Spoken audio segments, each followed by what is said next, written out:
So, in my memorable 8 years as one of your ministers, did I ever ask you this question? And if not, why ever not?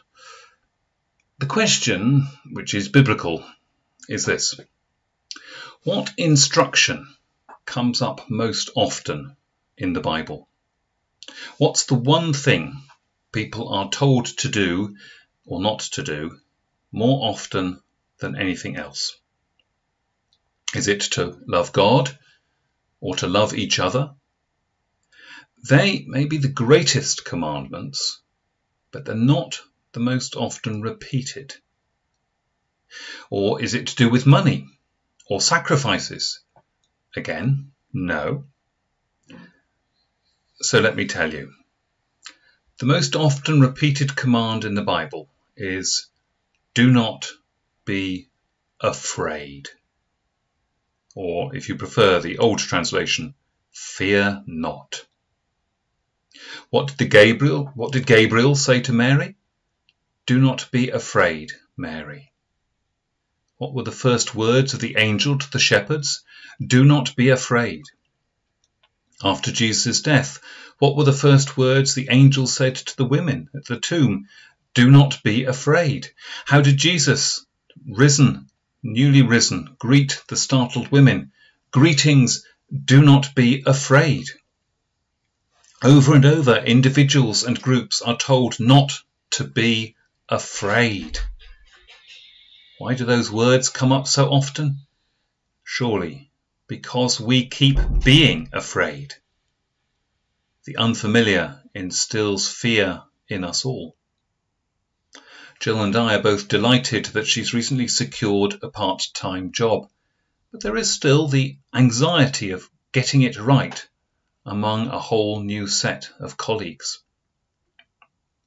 But our fear is much more than that at the moment. Maybe it's the government, maybe it's the media, especially television news with daily footage of people in hospital beds on ventilators. You can watch too much news, you know. This nation has become almost paralyzed with fear of catching a virus. The coronavirus can be deadly, of course it can. The last funeral I conducted was of a COVID patient, and Jill and I both contracted COVID in December. Mine was mild and Jill had no symptom at all. Sensible precautions are necessary to restrict the spread of the virus, the pandemic. But I wonder sometimes whether we are restricting ourselves less out of love for our neighbours and more out of sheer fear. Is it right, as Christians, for our lives and our actions to be so driven by fear of an illness? Shouldn't we be driven by love? You will recall that John wrote, "Perfect love casts out fear." What's driving you at the moment? Is it primarily love for the God we worship? Is it love for our neighbours? Or is it, if we are honest, fear for ourselves? When I was your minister, each autumn I'd buy a leprosy mission pocket diary in the centre shop. After I left Whittam, Mo Webber very kindly sent me a new diary each year. And each page in it has a biblical quotation.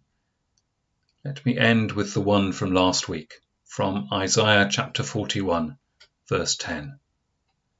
Don't you be afraid, for I am with you. Don't be dismayed, for I am your God. I will strengthen you and help you. May all of you at Whittam URC know that unique presence of God, for he is greater than this pandemic. He really will see us through. He is with you. Lean on him and not on your own understanding. God bless you all.